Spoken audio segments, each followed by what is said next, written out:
على سيد المرسلين وعلى آله وصحبه أجمعين. أشهد أن لا إله إلا الله وحده لا شريك له وأشهد أن محمدا عبده ورسوله أما بعد. The time has moved forward for Isha, but ideally, because it's Friday, I still wanted to finish around about the 9 o'clock, 9:15 mark. Do we have some snacks after? Yes. We do indeed have some snacks after as well, so should give enough time for that. I'm also teaching a whole day tomorrow in Ibrahim College. Back in the year 1999, I think, I translated a book from Arabic into English called, the Arabic book was called Ad-Durratul Fakhira, وَالسَّيْرِ إِلَى اللَّهِ وَالدَّارِ الْآخِرَةِ, the exquisite pearl in the journey to Allah and the home of the hereafter. I translated that, as I said, in 1999, and I've been teaching from it ever since. So this is my 10th or 11th time I'm doing a course on this book. Really 18 lines of poetry that go through the main spiritual obligations or spiritual stations of the heart. So I have an early start tomorrow. The day after that I'm in Manchester, and I haven't prepared the Manchester talk, and actually I'm meant to be the keynote speaker. So I'm thinking, oh, that's mashallah, alhamdulillah. So before we kick off the question and answers, I thought a little reminder could be simply this, that Allah subhanahu wa ta'ala says, أعوذ بالله من الشيطان الرجيم يا أيها الذين آمنوا اذكروا الله ذكرا كثيرا. O you who believe, remember Allah and remember Him abundantly. In the Quran, there are many verses which instruct us towards the remembrance of the dhikr of Allah subhanahu wa ta'ala. And as a number of our scholars and imams of the past have pointed out, very often when Allah Jalla wa Ala mentions the command or the instruction for dhikr, He doesn't just say, O believers, do dhikr, but quite often He adds to it kathira, kathra, bil kathra, to do it a lot, regularly, abundantly. And so if you were to work through some of the verses of the Quran which speak specifically about dhikr of Allah, the remembrance of Allah, more often than not you'll find it being emphasized with the idea of kathra, to increase and to do it abundantly. This is one example. Ya ayyuhalladhina amanu dhkurullaha, O you who believe, make dhikr of Allah, dhikran kathira, doing so abundantly. Imam Ibn Taymiyyah rahmatullah alayhi, in more than one place in his writing, says that the whole purpose of religious obligations, praying and fasting and so on and so forth, is actually for the heart to be in a state of dhikr of Allah, the remembrance of Allah. And he shows this by bringing the verse of the Quran, وَعَقِيمُوا الصَّلَاةِ لِذِكْرِ. Salah, which is the greatest act of worship anyone could do after the Shahada, the second pillar of Islam. Allah subhanahu wa ta'ala is telling us in this verse, وَعَقِيمُوا الصَّلَاةِ, establish a prayer, li, and the lam here is the lam of ta'leel. It's telling you the reason why. The lam, they say lam ta'leel, the lam which tells you why, the letter lam, li dhikri, for my remembrance. And so Ibn Taymiyyah says, if that's the case about prayer, and that the goal and the rule, the spirit and the goal of prayer is the remembrance of Allah, then likewise it applies to the rest of the acts of worship. And even when we take that term taqwa, piety, God consciousness, guarding against the anger of God, guarding against sin and transgression, the whole idea of taqwa is related to remembering Allah subhanahu wa ta'ala. One of the Shafi scholars, I can't remember if it's Sultan al-Ulama Al-Izz ibn Abdul Salam rahmatul alayh, or if it's Ibn Salah, but Al-Izz ibn Abdul Salam rahmatul alayh, who is given that laqab Sultan al-Ulama, the crown of the scholars. Or Ibn Salah, who was at the same time another great Shafi'i, faqih and muhaddith. One of the two said that actually this verse, Ya ayyuhalladhina amanu dhkurullaha dhikran kathira, O you who believe, remember Allah and remember Him abundantly, can be fulfilled if a person does two things. They don't express it in my words, I'm making them a form. They say if a person makes the regular du'as after the Fard Salah, and you've got a chart here of some of the main du'as. There are more du'as, but this is certainly some of the main key dhikrs that the Prophet did after prayers. So if you, many people learn it when we're young, but many people don't. So encourage people to learn them. And one of the ways that they can learn it is not just when they're in the masjid. Many of you encourage people to take a mobile thing of it, and so that they have it on their picture on their phone, and they can just memorize some of these things, so that after the prayer we can sit for a little while. There is this new habit of people. It didn't start very long ago. It's only been around for less than 20 years, which is the habit of, it is true, as I've said before, that there is a difference between the scholars of whether after the Fard prayer, the Imam should make a collective dua for the congregation. And it is true that for most of Islam's history, most of the scholars approved of it in some form or fashion. I won't say sunnah, but they approved of it in some form or fashion. A small group of scholars throughout history took the more rigid stance that one shouldn't make this dua congregationally after the Fard prayer, unless there is a reason, a need, but it shouldn't become a habit, and they have their reasons why as well. It's a valid position. Well, what's happened is,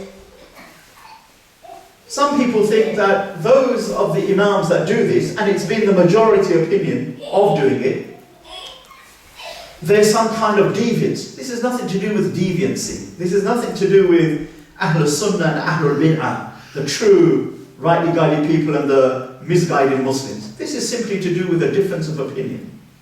But my point being is, what some people have done, unfortunately, is thrown out the baby and the bathwater. So they've somehow convinced themselves, and we won't go into how or why, that one shouldn't make a congregational dua after the Fard prayer with the Imam.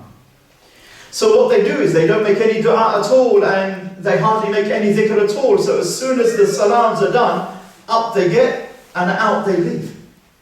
That's not the sunnah at all.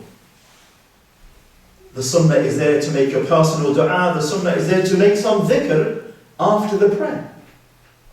To sit in your place of prayer, making that personal connection with Allah subhanahu wa ta'ala in a way that maybe hasn't been done in the Fard prayer, because maybe the Imam is reciting, for example. So Ibn Salah or Al-Izz ibn Abdul Salam, rahimahumullah, they say that one who is regular in making the dhikrs after the Fard prayer, and secondly is regular in making dhikr in the situational du'as. What do I mean by situational du'as? Well, there is a dhikr or a dua when the Prophet ﷺ taught us in the Sahih Sunnah, when leaving the house, when entering the house, when coming into the masjid, when leaving the masjid, when going into the toilet, or as we're going into the toilet, not when we're actually in there, and when we've left the toilet, when we start eating, when we finish eating, when husband and wife come together as husband and wife, when wearing some new clothes, when looking in the mirror, when riding a means of transport like a car. The Prophet ﷺ has taught us, and quite often they're short dhikrs for these occasions, and the maqsad, the idea behind it, is that we don't just glorify Allah and extol His blessed name in the masjid. We don't just have a special place of remembering Allah, and outside of that special place we don't really remember Allah, nor are we encouraged. Islam doesn't like the idea of having the holy day that you go to, it doesn't happen anymore in this country, but it used to, and it started declining from the 60s onward, that Sunday is the day of rest, and you go to church, and that's the special day, and then the rest of the week, it's possible that God is not even mentioned. So in order to avoid that, making God, na'udhu billah min dhalik, like part-time, the Prophet ﷺ taught us that, look, in every occasion of your life, adorn that occasion with the remembrance of Allah subhanahu wa ta'ala, so that the heart is trained and nurtured into, one, remembering Allah, two, finding it more natural to remember Allah, three, so that there will come a time whereby even without trying, almost as easy as breathing, the heart remembers Allah. And so the Imams of our blessed tradition, rahimahumullah ajma'in, they say, if a person memorizes some of the main situational du'as, and he or she is constant on making the du'as after the fard prayer, then inshallah ta'ala, they will be counted as those people who remember Allah abundantly. They will be counted as ذَاكِرِينَ اللَّهَ كَثِيرًا وَالذَّاكِرَاتِ. Those men and women who abundantly remember Allah. They will be counted as those people who fulfilled this particular command, يَا أَيُّهَا الَّذِينَ آمَنُوا اذْكُرُوا اللَّهَ ذِكْرًا كَثِيرًا. And that's a wonderful state to be in. Let alone the fruits that come from that, if we can do it well. So the ideal way to make dhikr, the ideal way, so if we couldn't do the ideal way, we shouldn't stop making dhikr, we should still do it. But I'm just talking about the ideal way. To be in a state of wudu, even though it's not an obligation for making dhikr, but to be in the state of wudu, ideally to be facing the qibla, ideally to be in a place where there's not much distraction. Why? Because it's easier for the heart to focus without distraction. And ideally assuming a more humble position, because outward humbleness will help the inward heart to be humble. Outward postures of humility help the inward heart to reach humility. And then with the niyyah of, Ya Allah, I'm doing this, seeking your face, to gain your love, with that intention, just make the dhikr. Whether it's slightly mumbled to yourself so you can audibly hear, or whether it's just inside of yourself that only your inside can hear, but not too loud to disturb other people, then the gifts that come from Allah subhanahu wa ta'ala. The first gift, normally the most obvious gift, is sakina, tumanina, tranquility. Like the heart just begins to be settled. Why? Because now the heart, dum dum, dum dum, it's Allah, Allah. It's beating with the name of Allah or with the remembrance of Allah. And that's a natural state for the heart. It is a natural state for the heart.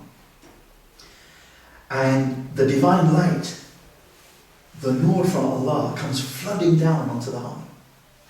And when that light comes, it's not a light. See, there are two types of light that are useful. A light that burns. A light that burns darkness. That's good. And a light that heals. If you take fire, a normal fire, it has those two types of elements in it. It has a heat that can burn, especially if you get too close to it. But if you're at a decent distance, you get light and warmth. So the nur from Allah subhanahu wa ta'ala that comes with dhikr gives us those things. It's a burning thing for the devils inside us, for shaitan's whispering and for shaitan. There are hadiths and ayats that clearly say, Ibn al-Qayyim rahmatullahi alayhi mentions this in his book Al-Wabil al-Sayyid, that when the dhikr of Allah is done, shaitan physically becomes small within us. And his power, woof, it diminishes. But no sooner than we forget, then he grows again strong. Then we remember, then diminishes, then it grows, so on and so forth. So it's a burning thing there, and there's a warmth and a light that gives us that tranquility, that tumanina. Ala bi dhikrillahi tatma'innul qulub. Indeed, in the remembrance of Allah do hearts find satisfaction. And this is why, just to finish this small reminder, the muhibbun, the lovers of Allah, those who really have turned their hearts to Him, there is nothing more valuable or precious to them than to be in that state of remembering Allah. And the best state of that remembrance is actually in the prayer. And this is why when the Prophet ﷺ was anxious, something troubled him. He was anxious for Bilal to call the prayer so he can attend to the prayer. Or he would get up and pray the non-farad prayer. Because the coolness of my eye, Bilal, he says to Bilal radiallahu anhu, the coolness of my eye is in the prayer. And this coolness of my eye is an Arabic idiom, which means the kind of my heart's peace, where it finds the ultimate peace, satisfaction and sweetness is in the prayer. And that is not barred from any of us, but initially, with the tawfiq of Allah, it does require effort and rolling up our sleeves. And we need to do this as my final point, because this is a day and an age in which hearts are weak and minds are weak as well. Sometimes it's not so troubling, it's sometimes not a big problem if hearts are weak but minds are strong. But when hearts are weak and minds are weak, it's problematic. I'll explain what I mean by that quickly. Hearts are weak but minds are strong. My mind is strong enough to know that I don't really have that sincerity that I should. That I don't really have that mahabba of Allah, that love and connection with Allah that I should. Mind is strong, heart is weak, but at least now I can make dua to Allah. Ya Allah, I'm so far short of the mark. Help me. Get me there. There's always the hope there. But when my hearts are weak and minds are weak, then what does the mind say? Oh yeah, I love Allah. Yeah, I'm definitely a man of the Sunnah. I'm definitely on the ball. And okay, I have one or two faults, but by and large, I'm the real deal. When mind is weak to think that you're the real deal, whether I'm the real deal, what hope is there for the heart to improve or even to ask? And today we have a type of teaching of religion, of deen, which is almost telling us these things. Yeah, you're the real deal. You say Ameen this particular way, your hands are folded in prayer in a particular way, you wear a particular type of turban or a hat, you have a particular way of behaving or dressing, then you're the real deal. SubhanAllah. It's a brave man or a brave woman who could put their hand up and say, I'm the real deal. Nevertheless, Allah has made the way to the dhikr of Allah subhanahu wa ta'ala easy, because one doesn't have to be a scholar, one doesn't have to be an alim or a mufti, one doesn't have to be physically strong, one doesn't have to have lots of money. One just has to have a heart that yearns and a heart that seeks Allah Jalla wa Ala. We ask Allah Jalla wa Ala that He make us people of dhikr. We ask Allah subhanahu wa ta'ala that He give us all the fruits of dhikr that He has mentioned in His book upon the tongue of His Prophet sallallahu alaihi wasallam. We ask Allah subhanahu wa ta'ala that He forgive us for being in the opposite state, which is a state of ghafla, of heedlessness, of neglect. We ask Allah subhanahu wa ta'ala that He make us ذاكرين الله كثيرا والذاكرات. أقول قولي هذا أستغفر الله لي ولكم ولسائر المسلمين من كل ذنب فاستغفروه إنه هو الغفور الرحيم. Now, any questions? It's an open day.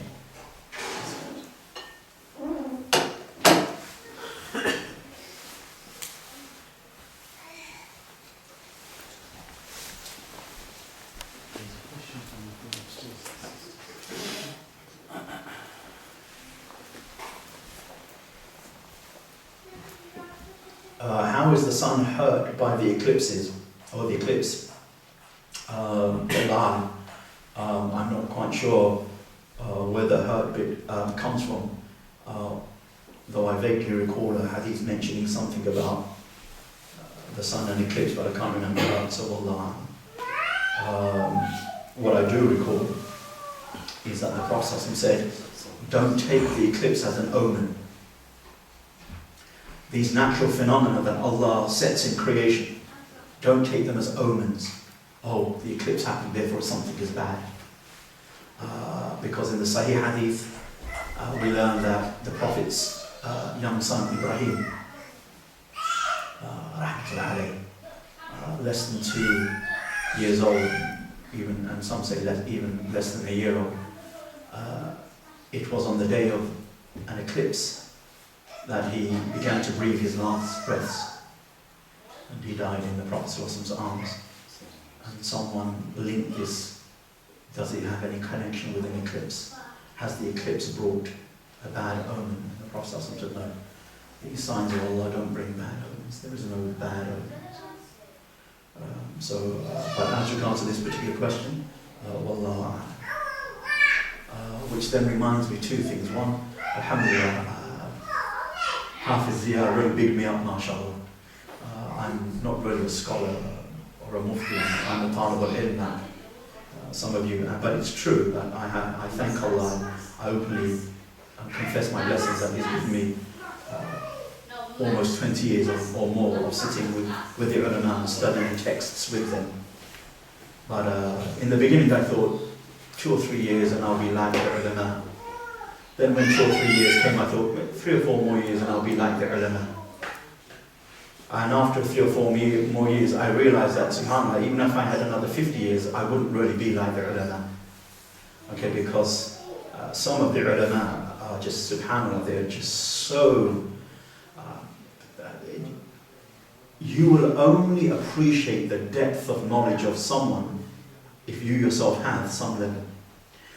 If I don't know anything about cars, which is generally true, and you opened up to me an engine of a Ferrari, you know, a really sophisticated Ferrari or a Lamborghini or whatever, or an engine of a Rolls Royce, and you open up the engine of a Skoda, right, or a Mini Cooper, and I couldn't tell the difference. If one looks shiny and the other one, if the Skoda one looks shiny and the Rolls Royce is a little bit dirty, I'll probably think, oh, this is the better engine. Why? Because the jahal, the ignorance of this field of technology, of engine technology of cars, and it's a great science, okay, it's beyond me. So to me, one looks the same as the other. I couldn't tell the great distinction between a Rolls-Royce engine or a Ferrari engine and the engine of others. Well, that's what happens with us and the ulama. But if Allah blesses with some level of deep, good understanding, one begins to appreciate the ulama even more. So 25 years ago I used to say, mashallah, the 4 imams, mashallah, rahmatullah, radiyallahu anhum ajma'in. And then you start learning fiqh, if not of the 4 imams, at least of one of the imams. And you start reading about the lives and the fiqh and the understanding of the others. And then you realize the 4 imams are great, subhanAllah. But the difference now between 20 years ago and now is that one was said out of adab and out of conviction, the general conviction. And the other one is said and really understanding what is the difference between those men and us men. Okay? And there are ulama like that today. I mean, not like the 4 imams, but there are ulama like that in the sense that they are a type of men in knowledge and understanding which we will never be. So that's one thing. And the second thing is I want to mention is it's a good thing to realize that, as Ibn Mas'ud radhiyallahu anhu says, saying la adri or wallahu a'lam, saying I don't know or Allah knows best, is one half of it. Is one half of knowledge. Okay, وَلَا تَقْفُ مَا لَيْسَ لَكَ بِعِلْمٍ إِنَّ السَّمْعَ وَالْبَصَرَ وَالْفُؤَادَ كُلُّ أُولَٰئِكَ كَانَ عَنْهُ مَسْئُولًا. The Quran says, do not pursue that of which you have no knowledge. Meaning, do not say that of which you have no knowledge. Every act of seeing, feeling and hearing will be inquired into. But as Hafiz Zia, Hafidhullah Ta'ala, quite rightly said, many of us become muftis outside. And I'm not against, and religion isn't against conveying a fatwa from a reliable mufti to someone, as long as we convey it accurately, in context, and without imposing it on someone. So look, I heard a mufti say this, end of. Not, this is the solution, because the question that the mufti answered may be very different than the situation of this person. But I heard a mufti say this. That's fine, we may be excused for that. But to say, well, this is the fatwa, who gave us the authority? So we need to gain one half of knowledge and keep this la adri, wallahu alam, Allah knows best on our tongues.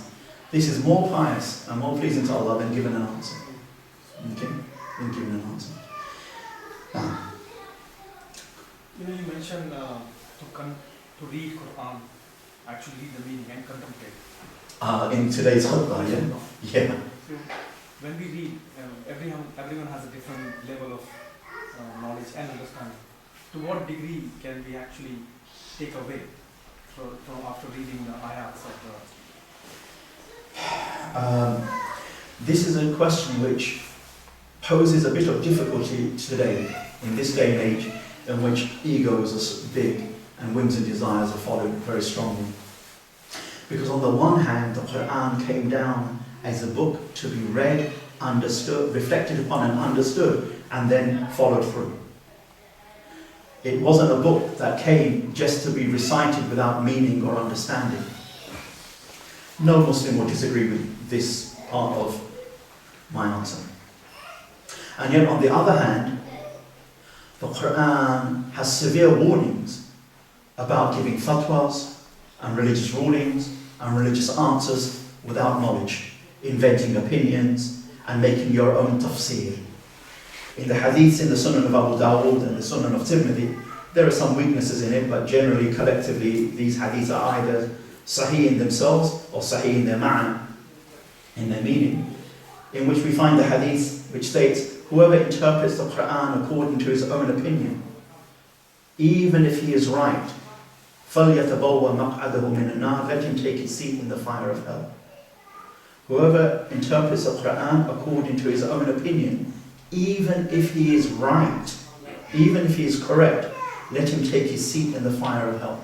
Because what counts is not whether you're correct or you're wrong. What counts is, are you qualified and competent to interpret the Quran and bring out religious rulings. So on the one hand, we have the nature of the Quran is a book revealed to be recited and understood and reflected upon and carried out in its actions. And on the other hand, the same book gives us severe warnings of those who interpret the Quran by themselves. Therefore, it is very important that we strike a balance between those who say, oh, the Quran is the easiest book in the world of mankind, true. And therefore, look, it's easy, you just get a nice simple modern Arabic dictionary and you work through the Arabic dictionary in the Quran, you make up your own. Because the Quran came to be understood. So this is like Ali radiallahu anhu saying, this is like when some deviant Muslims were saying to Ali something and they would throw some Quranic verse at him, he would say, Kalimatul Haq, this is a word of truth used for something false. So to say that the Quran is a book for whole of mankind and a book of guidance is Kalimatul Haq, no one can deny. But then to say the next bit, that well, I can just get a modern Arab dictionary and then work my way through the Quran and I don't need any scholars or whatever, this is false. But yet on the other hand, we want to flee from those who say, don't read Quran, it will misguide you. Hudan lil muttaqeen, and they will misguide you. What some of the scholars, when they say this, or when they used to say this, what they actually meant is that, look, the unlearned, if they attempt to understand the Quran, will end up deviating themselves and deviating others, and this has happened in our history too many times. So we need to strike a balance, because there is no greater strength of faith than having an attachment to the book of Allah subhanahu wa ta'ala. Therefore, we have this rough rule of thumb. Those verses, which are generally ayatul ahkam, verses that give us religious rulings, we keep away from them in terms of trying to make our own rulings. No, we learn the ahkam, the religious rules, from the ulama. Even if we read them in the Quran, we think, okay, but we make sure that we stick with the ulama in what these verses mean. And any verse that we don't know the historical context of, anything like that, we keep away from making religious rulings. But the Quran has so much more than that. It urges us to think. It says, فَلْيَنْظُرُ الْإِنسَانَ مِمَّا خُلِقَ. Doesn't man see, for example, doesn't man see from what he has been created? خُلِقَ مِنْ مَاءٍ دَافِقٍ. He's been created from semen, seminal fluid, the fluid that comes from man and woman. Maybe there is a religious ruling in there, but I'm not aware of it. But these are verses that I can think, oh, what does man come from? Look, Allah has told me of my lowly origins. If it got on my clothes, wash it off, right? If the husband and wife came together after that act where that fluid came out, a full bath is required, a ghusl is required for both. And Allah says that's our lowly origin. So let me reflect on that. Let me give the idea that maybe Allah is reminding me that don't become big-headed and arrogant. Look where I originally started from. Okay? This is fine. We've not made any religious rule. We're not even saying that is the tafsir of the Quran. That is what the murad of Allah, what Allah intended. We're just saying that seems to be the obvious thing that comes out. What happens from just that one verse? What is the lesson? I've been powerfully reminded by Allah's book. Humility. Humility. Humility. There may be more in this verse. Some alim, some mufassir, some wali of Allah can contemplate on this verse and bring out 200 benefits. Fine. But for me, I got the main point. That type of Quran reading is encouraged, with always the caveat, wherever we're even doubtful on anything, ask the people of knowledge, ask the ulama, and never, ever, ever make up our own rulings. This equally applies to the hadiths, except the hadiths, the scholars of hadith have done us a service, in that there are hadith collections which you and I shouldn't touch, except under tuition and instruction. Sahih al-Bukhari. Sahih al-Bukhari is one of the most difficult hadith books to grapple with. Even if in the canons of Ahl Sunnah wal Jama'ah, in the canons of Sunni orthodoxy, it is the most authentic book after the book of Allah subhanahu wa ta'ala. But it's one of the hardest. And anyone who has studied ilm al-hadith and studied with the ulama at their feet, not, oh, I just attended their circle, I just met them here, studied, will know that Sahih Bukhari has hundreds of commentaries. Not all of them are in modern print, but hundreds of commentaries, and there are nearly as many commentaries on the chapter headings of Bukhari, the abwab of Bukhari, than there are on the actual hadith of Bukhari. And it really is deep, because Imam Bukhari was a deep thinking person when he put this hadith. So therefore, he didn't write this book for you and me. And Imam Muslim didn't write his book for you and me. In fact, he didn't even put any chapter headings. Imam Nawawi, 400 years, put chapter headings. But Imam Nawawi writes Riyadh al-Salihin, the gardens of the righteous, for example.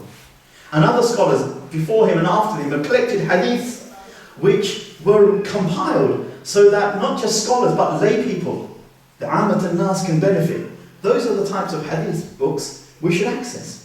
In English, for example, we have Riyadh al-Salihin translated in English at various levels of translation, but a very small, slim, beautiful collection of hadith is Zad al-Talibin, by one of the Indian scholars, whose name I can't remember. But Zad al-Talibin, the provision of the seekers, is a book that White Thread Publication has beautifully translated. Slim volume, available in most bookshops, as they say. And it has 200 odd hadith with small commentaries from scholars, small little 2-3 line commentary. It's very useful.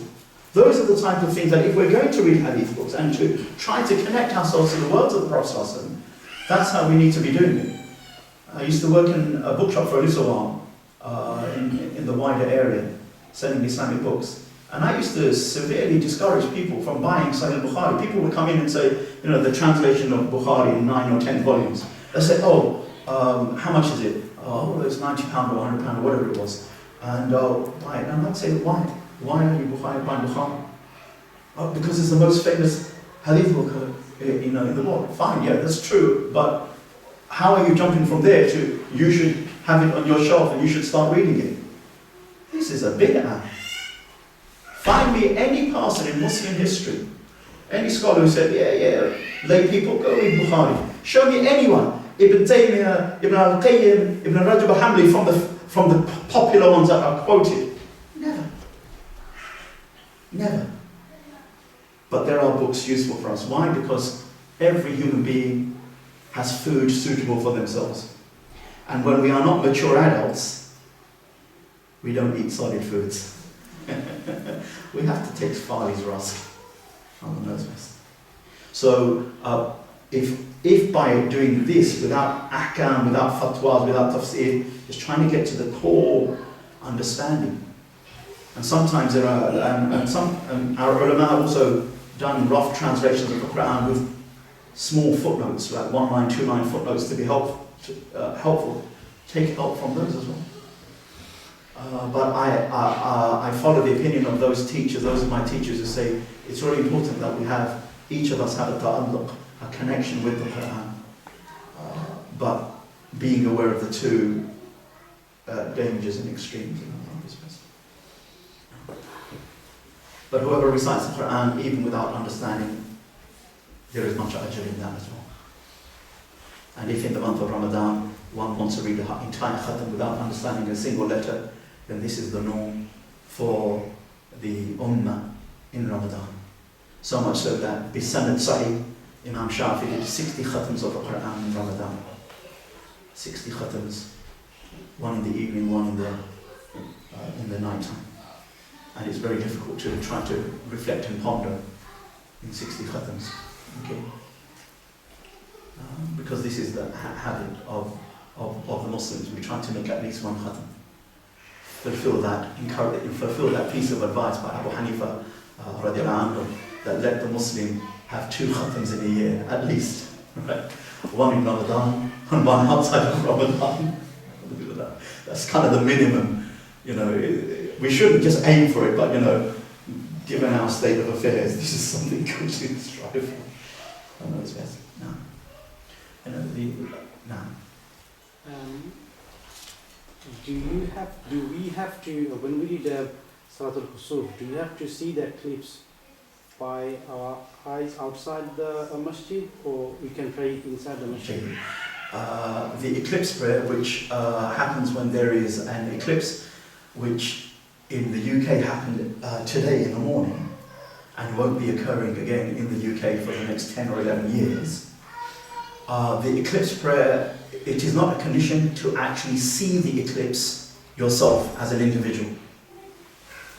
So if the eclipse is going on outside in the sky and I'm in a built-up mosque and I can't see the eclipse prayer is still valid. If it's because the sky is cloudy and I can't see, the eclipse prayer is valid. It's not a condition for the eclipse prayer that a person has to see it with their eye. Okay? But the norm is, in most Muslim lands which have clearer climates traditionally, is the eclipse is normally seen. And what a sign from Allah. The sun is almost 400 times the diameter of the moon. So the moon is like that, and the sun is 400 times that diameter. So how does this little tiny thing, okay, let's just say it's the size of a 2p piece, fit something which is 400 times like that and cover it all? Well, it just so happens that the moon is about 400 times closer to the earth than the sun is. And so due to that parallax effect, something which is small but closer tends to look large. And so when that small disk comes across the disk of the sun, but we are there, the moon is here, the sun is there, it fits really nicely. And look, the third rock from the sun is the only place in the solar system, our planet Earth, where that actually happens. Okay? What a coincidence. Or is it the qadr of Allah? So these are the type of reflections that we say, subhanAllah. And so we can now actually have these wondrous events that just really astound the mind. And, you know, if we could have seen it proper, it's really... I remember in 1986, when I started my degree in astrophysics in Preston, it was the year that Halley's Comet was coming around to be visible to the Earth. Once every 76 years, it does its round in our solar system. And we became the main observatory in the UK, the observatory of the university, Preston University, to actually track the comet. And ever since I was young, you know, I always wanted to see a comet. And then now in university, we had one of the large telescopes in the country, and we had the permission to track the comet and be the first people. And just forget about how small the comet looked, because it's so many hundreds of thousands of miles away, it's a very small thing from Earth. But just the sense of awe that it creates. What a believer should do is take that sense of awe and just connect it to Allah. Subhanallah. And there are so many, one doesn't have to wait every 76 years. Every second of the day, on God's beautiful earth, there are these phenomena happening, which is my point in the khutbah, in the Sahih Hadith, in the Mu'jam of Tabarani, where the Hadith says, "Tafakkuru fi ala'illah, wa la tafakkuru fillah." Reflect upon the creation of God. Don't reflect upon God. So no, it's not a condition. Can I just ask, do you know non-believers, okay, and I'm talking about like a few hundred years ago, when Islam wasn't really accessible to certain people, what would happen to those people? And I don't mean they hear about it and they don't do anything. I mean, as in they've never heard of Islam, they don't know any of the teachings or the prophets, anything like that. So this question is a good question. What happens to those people, whether many hundred years ago or even now, who actually don't hear of Islam and so die never having access or engaged the message, which, as the brother quite rightly points out, used to happen much more in the past, before modern communication, than it does now.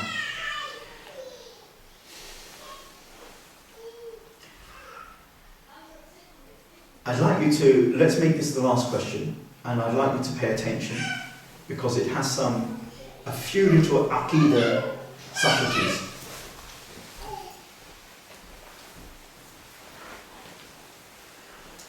The Sahih Hadith of the Prophet ﷺ, Sahih Muslim, in which the Prophet ﷺ says words to these effect, that whoever from my ummah, be he a Jew or a Christian, who hears of me and the message I have been sent with, and dies rejecting me, will be one of the companions of the hellfire.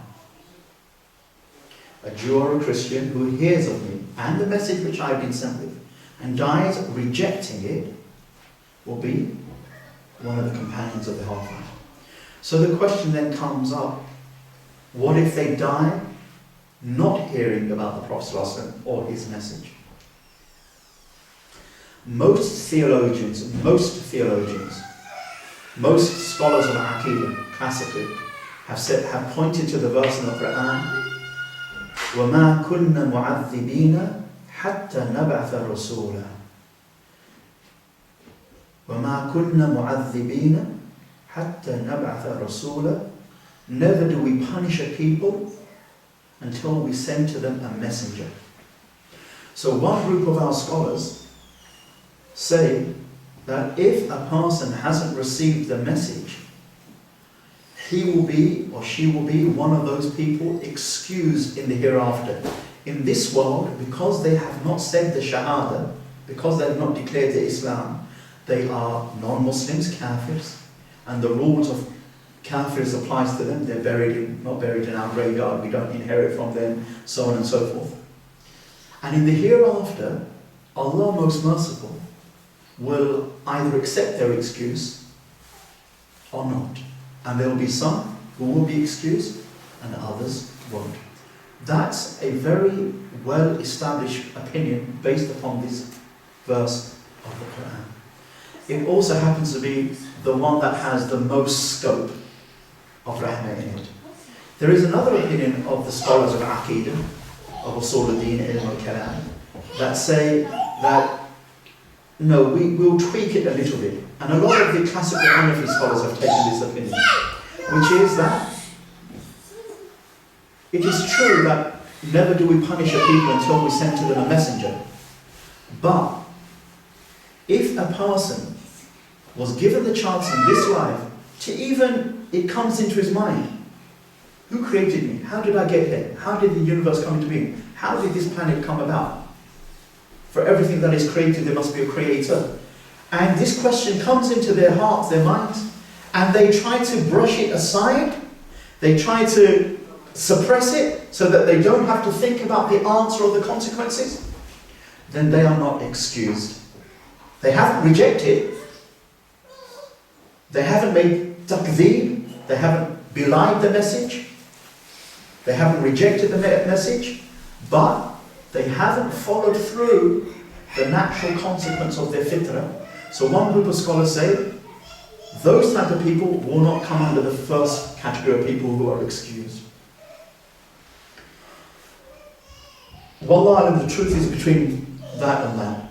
So either the first opinion is correct, that even these type of people will be excused, or the second opinion is correct, that some people will be excused but not these type of people. So two things, therefore. It is a scholarly difference in a very difficult field called Aqidah, creed, belief, doctrine, and exploring all the arguments on both sides requires a lot of study and a lot of command of language, hadith, verses, and so on and so forth. So rather than focusing on that, let us just focus in on, one, trying to give out the message of Tawheed and of Iman to as many people as we can in the best way. Normally through our actions, but sometimes through our speech. And two, have the absolute yaqeen or conviction that Allah, most just, most merciful, won't wrong anybody in the slightest. Will not wrong anybody in the slightest. So whatever hukum for them happens in the hereafter, that's in the hereafter. We're just concerned with this world. They are a non-Muslim, and the general rule is a non-Muslim ends up in the fire. But there will be exceptions to this because some non-Muslims will have an excuse. Imam Ibn Kathir, just to finish this mas'ala aqadiyya, this aqidah issue, Imam Ibn Kathir and others, Imam al-Baghawi, mention in their tafsir some hadiths that if they are sound, if they are solidly authentic, then this gives us perhaps even a clearer answer. But the reality is, these hadiths that I'm going to mention one or two of are differed over by our scholars as to how authentic or not they are. And the hadiths say that on the Day of Judgment, Ibn Kathir certainly considers this authentic. On the Day of Judgment, there will be people like the deaf person who could never hear the message, the blind person who could never read the message, and a person who died in between the message of two prophets. So Isa alayhi salam, and the message was fading, and the Prophet's message hadn't quite taken off. So in between that time, that period, that fatrah, there are people there who neither caught the message because they came at the tail end and were not close enough to the beginning of the revised message or the renewed message. Then all three of these people and the majnoon, the mad person, will come on the Day of Judgment and present their excuses to Allah subhanahu wa ta'ala. And to cut a long story short, the hadith is quite long, Allah subhanahu wa ta'ala will test them. He will say, "O my servant, jump into this fire.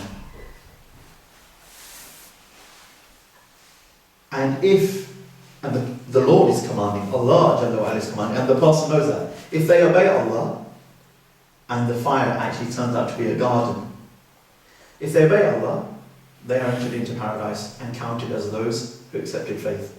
And if they disobey, then no.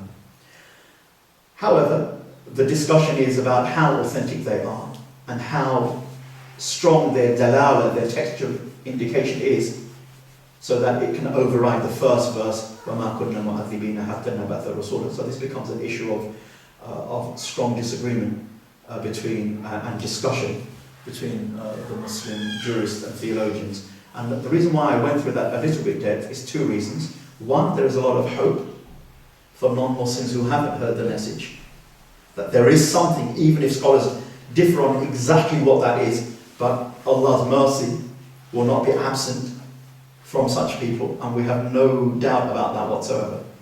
And the second reason is, I just wanted to show that there are depths to most of these issues, and this is why one can't be a DIY scholar. One either reads all of the arguments, not I read the website, and I read this 6-line fatwa, then you just read a small synopsis. But the Sheikh might have chosen just to present one view, his view, which is fine. It is not required to present everybody's view.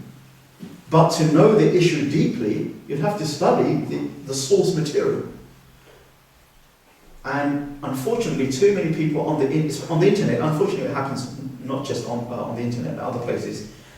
For example, so I've gone to the internet and I've quoted Al-Ghazali says in the Ihya al-Muddin, volume 3, page 123.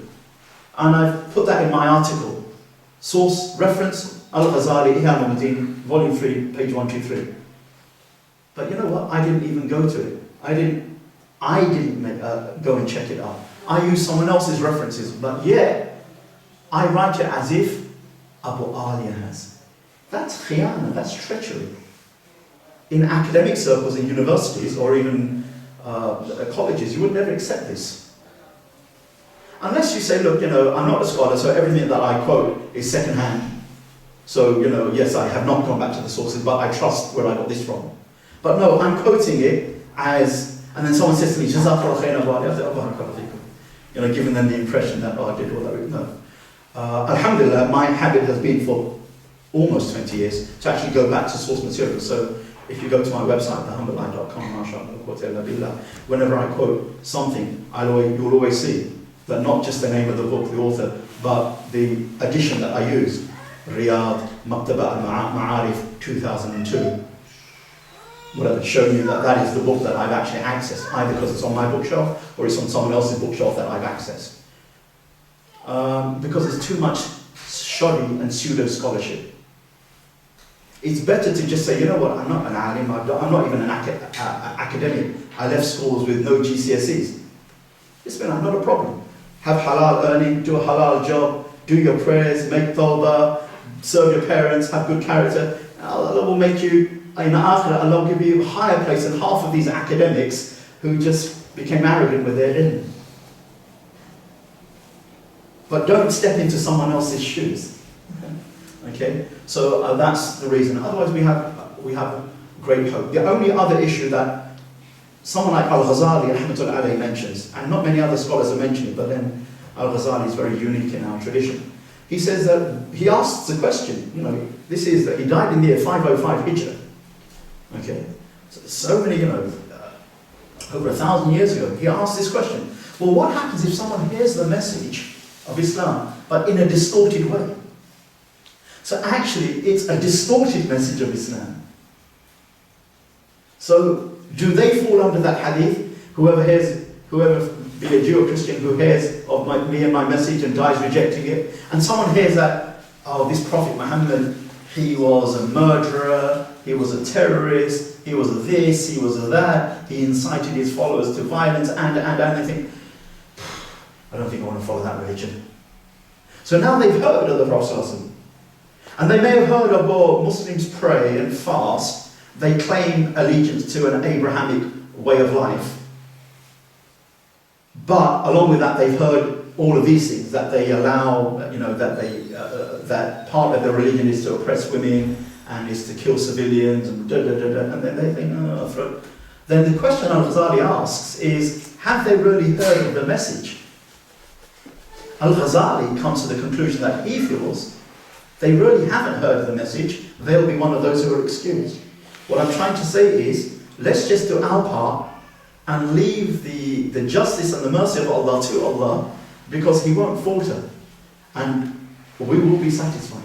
And no human being will ever be able to complain this way or that way, whatever the end judgment is, because Allah is most just, He's also most merciful, and Allah knows best. Just though we should know that there is this difference, so it's not an easy one. So when you find people saying, oh yeah, they're the kuffar, oh yeah, everybody's nice and everyone's going to be in Jannah, we'll be living happily together, whatever, like in Disneyland, it's probably, you don't really want to be listening to people like that at all. That's best. Remember, it's important to know that it's not love of Allah alone that gets us into Iman or Jannah. Otherwise, no doubt at all, the Jew loves Allah, the pious Jew, not the secular Zionist Jew. I'm not quite sure who they love, or what they love. The Jew loves Allah, the Christian loves Allah, the Sikh loves Allah, the Rastafarian loves Allah. Forget about how they've misunderstood who Allah is, but that's not enough. That doesn't make them people of Iman. It's loving Allah and loving what He is pleased with of the rules, regulations, beliefs and practices. Loving Allah and loving what He is pleased with, that makes a person a Muslim. Okay? If someone says, I love Allah, but I don't love what Allah sends down of revelation, commands and prohibitions, not a Muslim. Not a Muslim. If someone says, I love the commands and prohibitions that come from Allah, but I don't love Allah, that's really, I can't imagine who would say that, but for argument's sake, there is such, not a Muslim. Until this love is coupled with that love, at least in belief, at least in the heart. I might fall short in the practice, but at least in the heart. And if we understand this, then we will understand why Jews and Christians and all these other non-Muslims aren't Muslims, aren't believers, aren't mu'minun or muslimun. Okay?